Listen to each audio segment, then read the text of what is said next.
Assalamualaikum warahmatullahi wabarakatuh. Kembali lagi di POV 2 Sipil. Kami bukan ahli, Kami sipil, tapi kami siaran.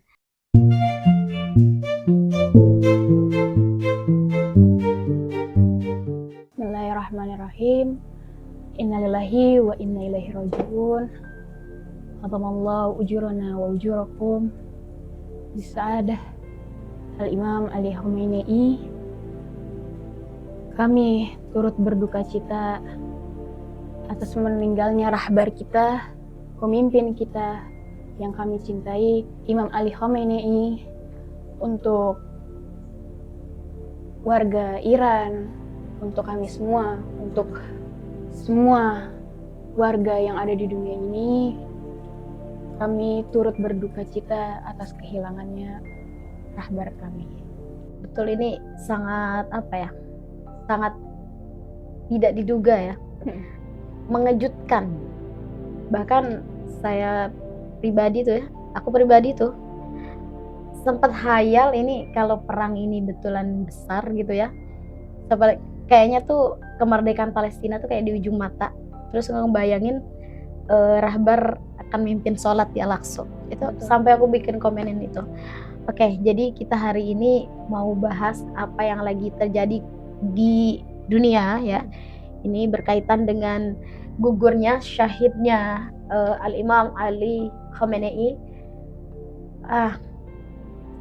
Tentunya ini duka bukan untuk warga Iran aja ya, bangsa Iran, tapi seluruh muslim dan muslimat ya.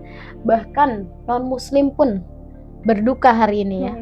Mereka mengetahui seberapa besar ya agungnya Ayatullah As-Sayyid Ali Khomeini. Nah, jadi kami akan bahas tentang seputaran itu. Jadi Haura mungkin tahu nggak kronologi? Kak Haura dapat kabar syahidnya Ayatullah kapan? Kalau kita lihat di sosial media ya, masih simpang siur antara jam dari syahidnya atau serangan dari Israel ke Iran atau ke rahbar sendiri. Tapi untuk aku sendiri, aku tahunya itu jam 9:30, 10. Oh, pagi masih. Aku lebih subuh aku dapat. Nah, itu kalau nggak salah saat subuh itu masih simpang siur. Karena waktu itu narasumber Iran pas ditanya dalam acara berita di Amerika, itu beliau menjawab bahwa rahbar kita itu masih dalam keadaan sehat dan bahkan dia berkata dalam keadaan bahagia dan dia tersenyum. Berarti kan saat itu rahbar kita itu selamat. Berarti Trump itu berbohong bahwa beliau telah membunuh rahbar kita. Iya. Kali ini si pembohong ini berbicara benar gitu ya, sayangnya. Waktu itu aku nonton ini wawancara salah satu stasiun TV luar kalau nggak salah dengan Menteri Luar Negeri Iran ya, Araghchi. Nah di situ Araghchi bilang rahbar baik-baik aja. Nah jadi tenang ya. Ternyata besok paginya itu malam nonton. Nah besok paginya kabarnya semua orang udah heboh ya, nangis-nangis. Ternyata betul Imam Ali Khomeini menjemput kesyahidan di hari itu ya. Yes, actually Ayatollah Khomeini was in his office every day, and several times the security asked him to move from his office to another city, and he refused. He said, if you could move 90 million Iranians to another city, I will move after 90 million. Nah, ternyata dari pengakuannya beliau ini itu sudah tersebar videonya di mana-mana. Kalau Imam Ali itu sudah diajak untuk dievakuasi. Tapi apa jawabannya? Ini nih pemimpin yang benar ya. Kalau kalian bisa memindahkan warga Iran yang 90 juta, kalau nggak salah 90 juta ke kota lain, maka aku akan ikut. Bayangkan. Ya nggak bisa. Siapa yang bisa memindahkan segitu banyak rakyatnya kan? Dan saat itu rahbar meminta seluruh rakyat Iran untuk masuk ke bunker. Maksudnya berharap kalau misalnya bisa membawa memindahkan. seluruh warga Iran ke Iya. dalam bunker, maka aku akan menjadi orang yang terakhir Iya. akan masuk ke dalam Ya situ. itu tuh maksudnya kan bahwa pemimpin tuh nggak akan mungkin ninggalkan rakyatnya gitu kan. Dan kalau misalnya orang-orang tahu ya, kenapa rahbar kita ini bisa berkata seperti itu, karena dia itu memegang hukum perang sangat kerat, di mana pemimpin itu tidak boleh meninggalkan warga dan juga para bala tentaranya untuk keselamatan dirinya sendiri. Bahkan sebenarnya hukum dari Islam sendiri, kita sendiri misalnya menjadi tentara di dalam peperangan itu kita tidak boleh melarikan diri, kecuali dia sudah mendapatkan izin dari pemimpinnya, maka dia boleh melarikan diri. Ini kayak kejadian sama sahabat-sahabatnya Imam Husain ya. Di malam Asyura itu Imam Husain membolehkan orang-orang dan meridoi kalau pindah ya, kalau pergi. Nah itu mungkin yang dimaksud kalau diizinkan tadi kan. Betul. Nah, ya, tapi kalau kesatria itu kan gak akan meninggalkan medan perang ya. Nah kita akan bahas nih Haura soal kenapa kira-kira kalau menurut Haura ya, kenapa nih Amerika berani-beraninya nyerang Iran. Kan awalnya nih sebelum kejadian pecahnya perang, mereka tuh kan saling psycho war lah ya shy war kan, saling tunjuk kebolehan. Ya, jadi ini awalnya kan si Trump ini kan merasa dirinya jumawa kan, bisa ngambil pemimpin negara berdaulat seperti Venezuela awalnya. Oh ini bisa nih, mungkin di Iran bisa juga nih, ya kan? Nah akhirnya dia nunjukin nih, ngegertak gitu ya, ngegertak dengan masuknya USS Abraham Lincoln di sekitaran perairan Persia, ya kan? Mungkin disangkanya Iran bakal tunduk ya. Nah terus akhirnya Iran balas lagi kan, saling gitu. Tapi ini kan baru adu tegang aja nih. Menurutmu apa? Kenapa dia tiba-tiba berani duluan? Kan kalau orang Iran sebagai aturan Islam juga tidak boleh memulai peperangan kan. Nah makanya Iran gak mungkin mulai peperangan. Nah cuman kenapa Israel dan Amerika ya berani memulai? Oke, POV-mu apa? Menurut aku ya, ambisi Amerika dan Israel ini, para setan besar ini adalah dari dulu. Tapi kenapa dilakukannya sekarang? Karena mereka sudah berhasil mempropaganda seluruh dunia untuk melihat Iran dari segi buruknya. Karena kan mereka ini adalah iblis. Iblis itu adalah memiliki pedoman di mana mereka akan menghasut manusia itu secara pelan-pelan, bukan secara kasar ataupun menggertak. Jadi mereka itu pelan-pelan menggerogoti manusia untuk mengikuti mereka. Dan itulah kenapa sebenarnya Islam pun harusnya malu dengan iblis, di mana iblis bisa mengajak atau membuat para pengikutnya itu dengan militan gitu. Kayak secara pelan-pelan gitu untuk mengajak menjadi pengikutnya. Halus. Iya. Pertama, kalau kita lihat ya, secara mata mungkin Amerika itu adalah melakukan peperangan A, B, C, D. Tapi ternyata di dalam itu mereka pelan-pelan membuat sosial media, membuat isu apa segala macam. Itu nggak langsung mengeluarkan inti dari permasalahan, tapi sedikit demi sedikit mereka mulai memasuki otak para Gen Z terutama, ataupun sekarang, generasi sekarang, untuk menjadi seseorang yang bisa memberontak, tidak mengikuti ajaran dari agamanya sendiri, dari negaranya sendiri. Ya, jadi propagandanya halus ya. Betul. Iya sih, kalau itu kan agenda Zionis secara besarnya ya. Maksudnya belum kaitannya ke perang ini. Tapi betul, setuju. Kalau dia propaganda itu dari lama ya lewat film, lewat apapun, ya kan? Lewat film, lewat produk makanan, influencer segala rupa. Jadi kehalusannya mereka tuh di situ, betul kan?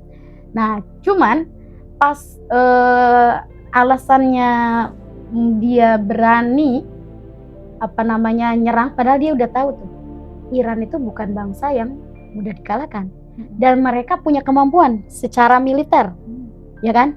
Ini nggak ngomongin mental ya, ngomongin secara militer aja Iran itu sudah terbukti mereka kalah ya, Israel dengan dibantu Amerika di perang 12 hari tahun lalu itu kalah, ya kan? Nah ini kok berani-beraninya dia buat, ya kan? Kan kayak bunuh diri, sementara mereka aja secara ekonomi lagi kesulitan loh, Aura, ya kan? Iya. Bahkan Hacker pernah nonton salah satu video, lupa orang militernya Amerika bilang kalau Amerika sampai perang sama Iran mereka cuma bertahan 5 hari. Dari segi logistik, mereka belum ngomong masalah psikologinya para tentara ya. Nah, kalau pandanganku, itu kan pandanganmu satu aja atau ada beberapa? Kalau pandanganku ketika seseorang sudah merasa kesetanan akan kekuasaan ataupun harta, mereka akan mengerahkan semuanya tanpa berpikir panjang, tanpa mempersiapkan apa itu bahan pangan, apa itu perang atau apa itu kekuatan, mereka tidak akan memikirkan seperti nafsu itu. Untuk menguasai orang itu terlalu besar ya. Jadi mereka lebih seperti orang gila yang dipercikin api sekali aja udah bisa meledak. Itu ya sangat kekanak-kanakan sih. Kita bisa lihat dari situ bahwa mereka tidak punya logika ataupun akal yang untuk berpikir kepanjangan, maksudnya untuk kedepannya seperti apa hari ini gitu. Kalau menurutku ya, kenapa Amerika nyerang Iran, alasan mereka kan bilang di awalnya itu adalah gara-gara nuklir. Padahal itu sudah tertolak dari awal, ya kan? Dia terus memutar kaset yang sama. Ini alasannya Iran memperkaya uraniumnya buat senjata nuklir. Ini dari sini aja kan kalau orang yang ya ini hipokratnya Barat ya. Jadi mereka boleh punya senjata nuklir. Ini nih kalau ngomongin persamaan hak, ya kan, persamaan hak. Mereka punya senjata nuklir. Kenapa Iran nggak boleh, ya kan? Tapi walaupun begitu, Iran memang nggak punya. Sudah dibuktikan dengan datanya IAEA ya, orang yang mengurusin tentang nuklir ya, badan ya pengawasan nuklir gitu ya. Itu mereka udah sempat diundang dan bilang nggak ada. Nah awalnya tau nggak, aku tuh sempat mikir juga jangan-jangan Iran nih punya sebenarnya tapi disembunyiin. Tapi satu hari aku nonton videonya Rahbar bilang senjata nuklir itu bertentangan dengan Islam. Jadi nggak boleh. Nah dari situ aku yakin oke. Kalau Rahbar udah ngomong enggak, berarti enggak.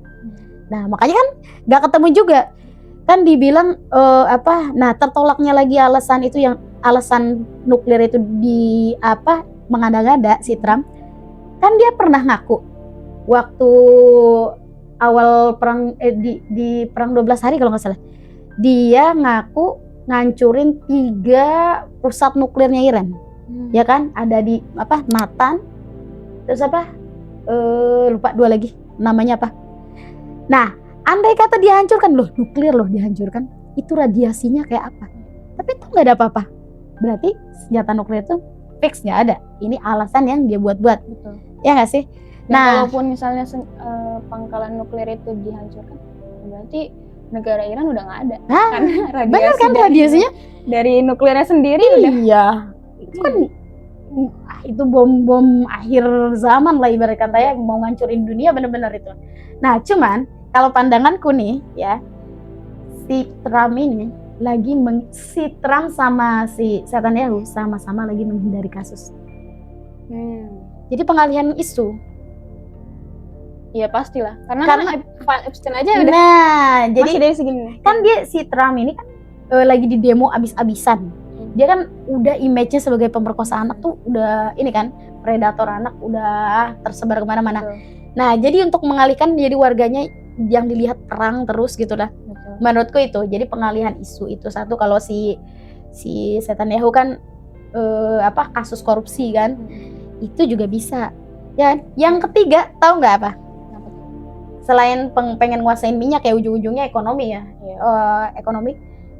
Ada satu lagi di Iran itu ditemukan baru-baru ini tau nggak, cadangan litium yang sangat besar. Nah, litium ini kan Makin geragas. Iya, litium ini sumber energi baru nih buat, maksudnya Untuk ini masa kedepannya. depan, salah ngomong, maksudnya buat masa depan, karena kemungkinan besar nanti orang shifting dari bensin mobil biasa ke listrik. Nah, sementara untuk komponen pembuatan mobil listrik ya baterainya itu litium. Nah, kebayangkan kalau sumber daya ini misalnya nih Iran dikuasai nih sama Amerika dan Israel, wah, mereka ibaratnya bakal dapat harta karun kayak yang dia lakukan di Venezuela. Dia kan udah kuasai minyaknya. Benar. Ya enggak? Mereka selalu mengincar Iran, dia karena kan semua negara sudah tunduk. Mana yang enggak tunduk? Ya kan? Semua negara teluk udah dipegang dia semua. Negara-negara yang kaya minyak udah dipegang. Venezuela terakhir. Venezuela itu cadangan minyak terbesar pertama, ya kan? Nah, benar kenapa direncanain ya? Pertama dia mau naklukin untuk memperkuat posisi mereka. Mereka mau bilang ini kita tuh superpower. Kan tagline-nya Trump apa? Make America Great Again, kan? Ya kan? Setelah di pandangan dia Amerika nih sekarang ini mundur, jadi dia pengen superpower lagi gitu loh. Jadi cadangan kekayaan dunia tuh dia harus punya itu. Terus nah aku nih lagi seneng nyerotin ini loh, kenapa Venezuela diambil dulu. Kenapa tuh? Target dia Iran kan? Bukan, karena kan minyak. Jadi nih, nah ini kehebatannya Iran ini secara geografis dia udah strategis, ya kan? Iran itu ibarat kata nggak punya apapun, dia nutup satu tempat ini aja dia udah ngerusak tatanan dunia gitu. Apa namanya? Selat Hormuz. Ini selat tuh sempit. Betul. Tapi jalur minyak dunia itu 20-30% itu lewat situ.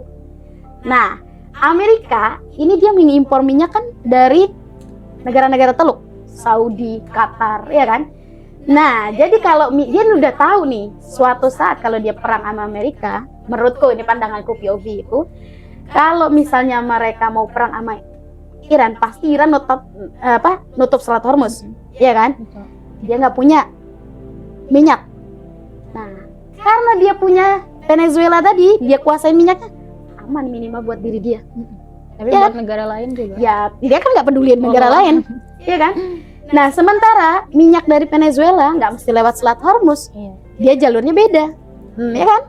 Nah, jadi oke, kronologinya tuh kenapa dia ngambil dulu Venezuela, menurutku itu. Jadi ambil dulu cadangan minyaknya, baru abis itu dia nyerang Iran. Kali-kali aja Iran jatuh gitu kan? Ibaratnya dia tuh pengen mengambil julukan superpower dari negara Iran. Karena kan Iran pertama dia diembargo bertahun-tahun, tapi dia bisa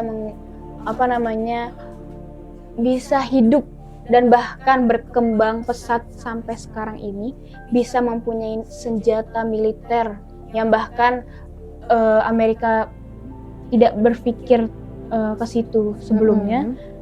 Itu mereka ingin mengambil julukan itu dan bahkan ingin menduduki negara superpower yang berdiri sendiri, tidak dibantu dengan negara-negara Arab, tidak dibantu dengan negara-negara sekitar, bertahan dengan kekuatan dan sumber daya dari negaranya sendiri. Iya, apa sih yang nggak ada di Iran sekarang ya? Iya. Nah, cuman Bahkan sekarang Iran lagi bikin kendaraan dari tenaga air. Saking produktivitasnya itu terus berjalan, nggak pernah berhenti. Kalau nah sekarang tuh balik lagi ke Selat Hormuz ya. Ini minyak naik kan. Semua sekarang tanggal berapa ya? Tanggal 1 kemarin kalau nggak salah udah diumumin tuh. Di kapal-kapal ya, mereka udah teriak gitu kasih pengumuman no ship. Nggak bisa, nggak ada yang udah ini, mereka bilang ini otoritas Iran nggak boleh lewat. Nah ada tuh yang sempat mau lewat, ada kalau nggak salah kapalnya itu namanya Skylight dah. Dia maksain diri, isi kapalnya itu orangnya itu ABK-nya itu ada orang Cina kalau nggak salah ya, sama orang Iran. Itu dia sengaja lewat, kayak nggak dipeduliin himbauan dari Iran, akhirnya dibom. Nah, pokoknya seru. Nah, ngomong-ngomong, kalau cerita ini kan penyerangan udah terjadi nih. Nah, ini si Trump ini udah ngomong nih di awal. Ya kan dia terus diajak orang nih, mana ngomong doang lo mau nyerang gitu kan, tapi gak nyerang. Nah, mungkin juga dia malu, jadi ya harus diserang nih, mau gak mau kan, untuk menyelamatkan muka atau apapun. Nah, tapi rencananya Trump itu sebetulnya gak meluas kayak gini. Dia sudah ngomong kami akan melakukan penyerangan terbatas. Jadi memang targetnya adalah pemimpin terpinggiran. Jadi dia kira, nih ini bodohnya Trump. Maksudku orang tuh kalau mau perang itu tuh harus kenali lawan gitu loh. Betul. Apa lemahnya lawan, lebihnya lawan tuh apa. Betul. Nah dia menganggap dengan memotong kepala, yaitu Said Ali Khamenei, dia pikir rakyat Iran tunduk kayak Maduro. Maduro kan tarik, rakyatnya nggak ngapa-ngapain ya. Ada sebagian yang teriak-teriak tapi kan nggak nyerang Amerika apapun dia kan. Nah dia kira, oh kalau Khamenei diturunkan, ini ya selesai nih perang. Dia udah ngomong paling perangnya 2 hari. Ternyata nggak dong. Kalau menurut berita tuh kalau nggak salah, ketika Said Ali Khamenei syahid, terus nggak berapa jam gitu, langsung kan Iran ngasih serangan balasan. Iya kan, langsung Israel kena, Tel Aviv, Haifa, terus sasarannya adalah markas militernya Israel juga. Yang di negara-negara Teluk, markas militer, pangkalan militernya Amerika. Pangkalan Amerika dong. Iya, itu Jordan. kan sebelumnya nggak sih Kak? Enggak, itu jawaban dong, serangan jawaban kan. Nah dia mulai tuh UAE, ya kan, Jordan, semua, Ya, Saudi, Dubai, Qatar, semua pokoknya negara-negara Arab yang berkhianat. Ya, yang mereka menyiapkan lahannya untuk untuk parkir pesawat-pesawat tempurnya Amerika. Betul. Nah, reaksinya apa tuh? Tahu nggak reaksinya si negara-negara Teluk ini, raja-raja negara Teluk? Mereka mengutuk serangan Iran katanya. Mengutuk serangan Iran, terutama MBS ya. Muhammad bin Salman itu langsung mengutuk serangan Iran terhadap pangkalan-pangkalan militer yang ada di negaranya. Tapi nggak lama dia malah dikhianati sama Presiden Amerika sendiri. Itu kocak Kabur. banget sih. Terus ada yang pejabat yang ini ya, kami ditinggalkan, padahal kami ibaratnya padahal kan bayar. Nah orang tuh tahu nggak kalau bikin pangkalan militer tak kirain ya orang Amerika yang bayar, enggak loh. Yang bayar tuh negara yang ditempatin. Jadi kalau Saudi pengen ada pangkalan militer Amerikanya, ya mereka yang danain. Karena dengan iming-iming, maksudnya timbal baliknya adalah keamanan untuk negara itu. Itulah kenapa melepaskan keamananmu ke tangan itu. Ada sampai orang ya bercandain gini, ini sama dengan menyerahkan anak-anak kecil ke Epstein untuk dilindungi. Nah itu kebodohannya. Memang ini udah bodoh, udah blek.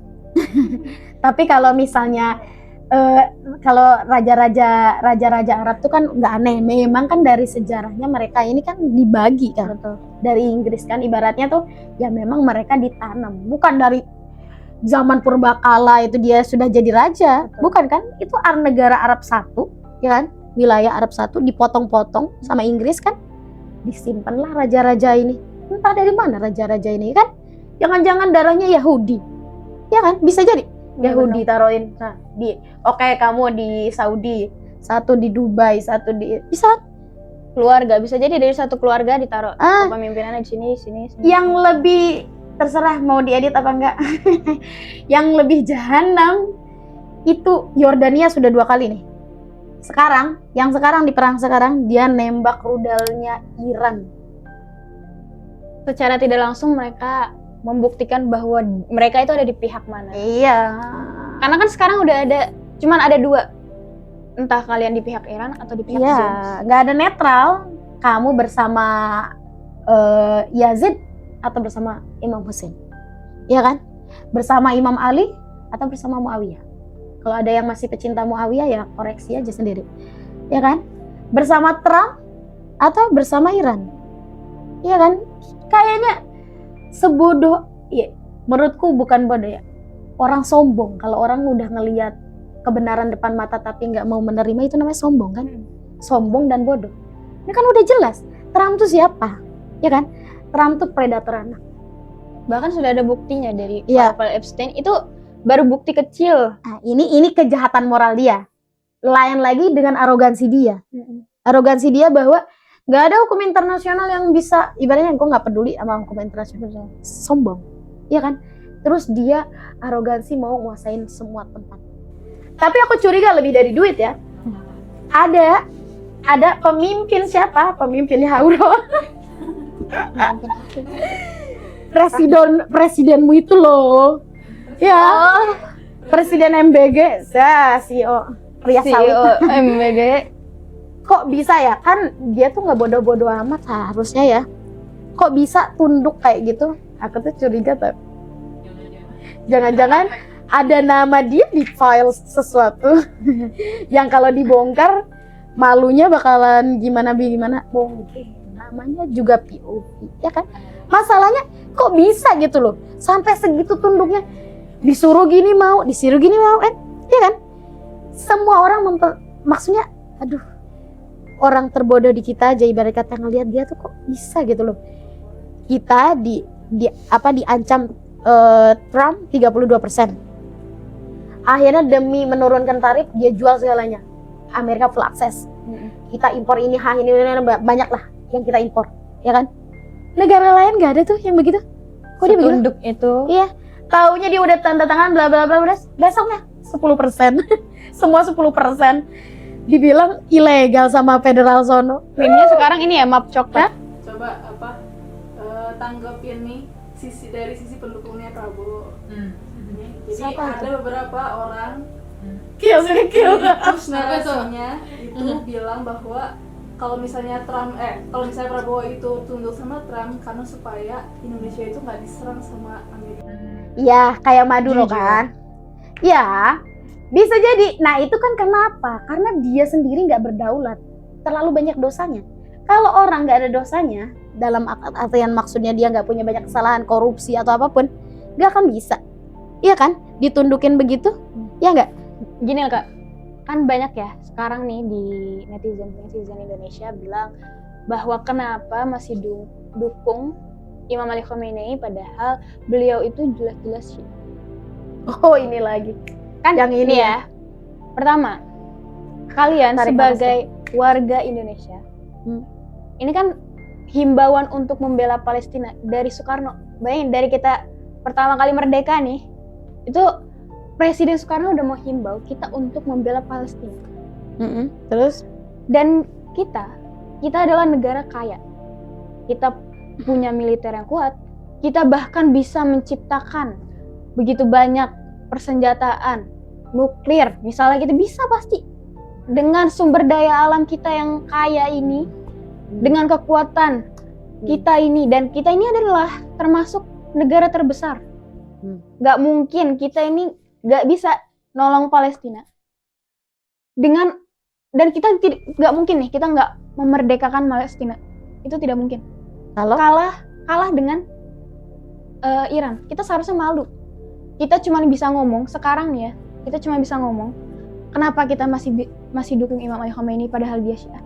Tapi padahal dia secara terang-terangan mendukung Palestina, mencari jalan bagaimana cara untuk memberikan supply kepada Palestina dengan membuat gorong-gorong di bawah tanah agar warga Palestina itu tidak kelaparan, untuk mengerahkan pasukan militer Hizbullah itu masuk ke dalam gorong-gorong tersebut. Nah, ini kalah nih sama orang negara yang sedang diembargo, sedangkan negara kita yang kaya, yang bahkan bisa berdiri sendiri, itu apa ya, potensitivitasnya itu lebih tinggi daripada Iran, itu Faktor tidak apa? melakukan apa-apa. Menurutmu faktor apa kenapa Indonesia nggak bisa begitu? Karena Amerika. No. Menurutku Amerika tuh luar. Dari dalam kita tuh nggak punya figur pemimpin kuat. Pemimpin kita itu koruptif. Memang memperkaya dirinya sendiri. Orang yang memperkaya dirinya sendiri nggak mungkin mikirin rakyatnya. Perhatikan, kita bandingkan dengan Said Ali Khamenei. Beliau itu mempunyai segala karakteristik untuk jadi pemimpin hebat. Apa? Cerdas. Dengan keilmuannya, ilmu agama, strategi politik, geopolitik, strategi perang, kecerdasan dia punya. Kedua, dia orang religius. Yang dia takutkan itu cuma satu, Allah. Ini kalau orang sudah punya keyakinan itu, ini sulit.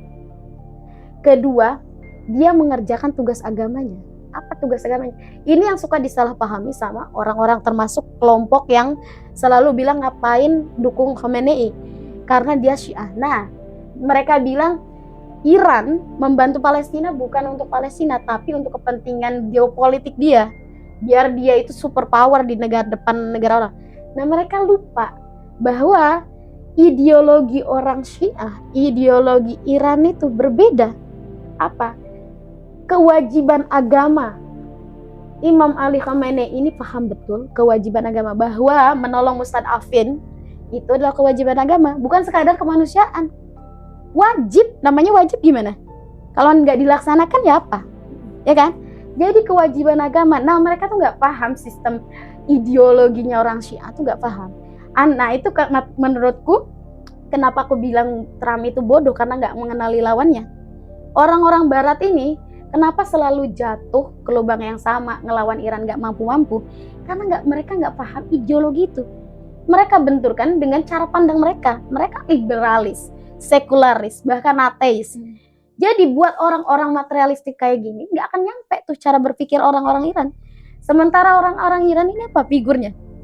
Figur mereka itu ya Rasulullah dan Ahlul Baitnya. Jadi kalau makanya ada kan kemarin sebelum perang ini beredar orang pejabat, nggak tahu pejabat apa Rabi Yahudi gitu, lupa. Dia ngomong kalau mau nyerang Palestina dalam keadaan bulan puasa karena lagi lapar-laparnya. Nah, ini nggak berlaku buat Iran. Iran ini punya pemikiran, jangan pernah, ini kalau nggak salah ini ucapan Rahbar, jangan pernah uji kami dengan kelaparan karena kami putra Ramadan. Jangan pernah uji kami dengan kematian karena kami putra Karbala, Muharram. Iya kan? Mereka tahu, mereka orang Barat tuh tahu ada sosok Imam Hussein. Tapi mereka nggak ambil esensinya gitu loh. Orang-orang ini pernah lihat nggak video anak kecil minta didoain jadi syahid ke Rahbar? Ini anak umur berapa? Apa jawaban Rahbar? Oh iya, mau didoain syahid. Ya kamu tumbuh tinggi dulu, besar dulu, ya kan, berilmu dulu, berguna dulu untuk Islam, nanti umur 80-90 syahid. جانم شما اول بزرگ بشین انشالله قدتون بلند بشه درس بخونین و عالم بشین و انشالله برای اسلام مفید باشین یه 80-90 سالم عمر کنین بعدم شهید بشین. Artinya ini ideologi ini sampai anak kecil loh. Mereka tuh siap mati. Jadi nggak usah ngomongin.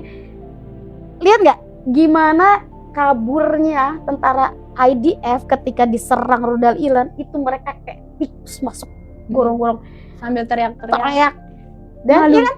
Nah, sekarang juga beredar tentara-tentara Amerika minta dipulangkan. Bahkan sebelum perang. Bayangin aja, tahu nggak insiden kapal Abraham Lincoln yang isinya toiletnya itu rusak. Itu bikin mereka stres. Itu baru toilet. Belum nyerang udah besar. Iya kan? Jadi mereka tuh nggak paham tentang negara Iran gitu loh. Iran ini memang orang yang menjadikan Imam Ali itu panutan. Jadi kita pastinya ngomongkan kalau ini jangan sampai salah paham. Ketika ngomong Imam Ali maka kita menyingkirkan Rasulullah, itu salah paham. Ketika orang tuh ngomongkan Imam Ali, bahkan Rasulullah tuh lebih tinggi, ya kan? Nah, orang tuh salah paham di situ. Mereka itu lihat pejabat-pejabat Iran ini kalau yang benar ya, kayak contohnya Rahbar, pendiri Iran setelah revolusi Imam Khomeini, itu mereka mengikuti caranya Imam Ali bin Abi Thalib, hidup sederhana setara dengan rakyatnya paling sulit, ya kan? Kalau misalnya dia mau kaya, bisa nggak? Bisa, power di dia semua, bahkan presiden di bawah beliau, ya kan? Kekayaannya Iran, kalau dia sifatnya koruptif, bisa kayak Pahlavi duduk di singgasana emas gitu kan, pakai mahkota emas, udah kayak apa tahu, bisa. Tapi pemilihan dan ideologinya yang menyebabkan pemimpin ini bersikap, ya kan, hidup sederhana kayak Imam Ali dan pejuang seperti Imam Hussein, iya kan? Iya. Mereka tuh Imam Khomeini pendiri Islam, Republik Islam Iran, itu kalau nggak salah ada kata-katanya gini, setiap kullu yaumin Asyura wa kullu ardin Karbala, setiap hari adalah Asyura dan setiap tanah adalah Karbala. Itu kalau boleh menerjemahkan sendiri ya, itu kan bukan Quran ya, tafsir silakan, aku bukan orang ahli menafsirkan, tapi pandangan pribadiku, artinya kan perjuangan. Asyura ini kan lambang perjuangan, Karbala ini tanah perjuangan, ya nggak? Jadi setiap hari itu ya berjuang gitu loh. Nah, orang-orang dengan ideologi kayak gini, makanya nggak heran di bawah sanksi berapa tahun? 40 tahun lebih ya, 47 tahun kalau nggak salah Masa baktinya. bukan disanksi ya, setelah di embargo, setelah Republik Islam itu muncul kan, embargo Amerika kan. Ini kok bisa di bawah sanksi? Kita aja nggak di bawah sanksi, kita tuh nggak di bawah sanksi, tapi kita nggak punya apa-apa. Iran di bawah sanksi kan. Kau pernah bilang operasi jantung terbaik Iran. Mereka bisa buat roket-roket menarik, sijil itu indah loh, bahkan nyeni gitu loh. Selain mematikan, dia nyeni gitu roket-roketnya. Terus dia bisa buat apapun itu, dan kebutuhan dasarnya orang Iran itu dipenuhi kan, bahkan bisa membiayai pelajar-pelajar dari luar, ya kan? Anda salah satunya.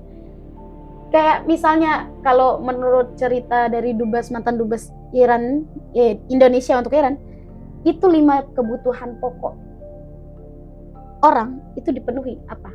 Sandang, makan, pangan, ya pangannya gas, listrik digratiskan, ya nggak? Betul nggak? Nah, jadi kebutuhan dasar mereka itu disiapkan karena apa? Pemimpinnya benar, Haura, ya kan? Tapi kan sebelumnya itu kan kalau kita bicara bahwa Soekarno itu adalah salah satu presiden yang membuka mata untuk Palestina. Sedangkan saat masa kepemimpinannya itu beliau diracun kan. Ada iming-iming bahwa dia itu dibunuh bukan karena mati sakit atau mati dengan sendirinya. Soekarno. Ya, ada yang bilang disuntik ya. Nggak tahu. Terus kalau kita lihat bahwa sebenarnya Soekarno adalah pemimpin yang sempurna dari segi keberanian, tata caranya, dan bahkan mempertahankan kemenangan Indonesia dan bahkan ingin memajukan Indonesia ke depan. Tapi harus kita lihat juga, Kak, kenapa beliau bisa mati? Kenapa bisa digantikan dengan pemimpin-pemimpin yang bahkan tidak memenuhi standarisasi dari kepemimpinan tersebut sendiri?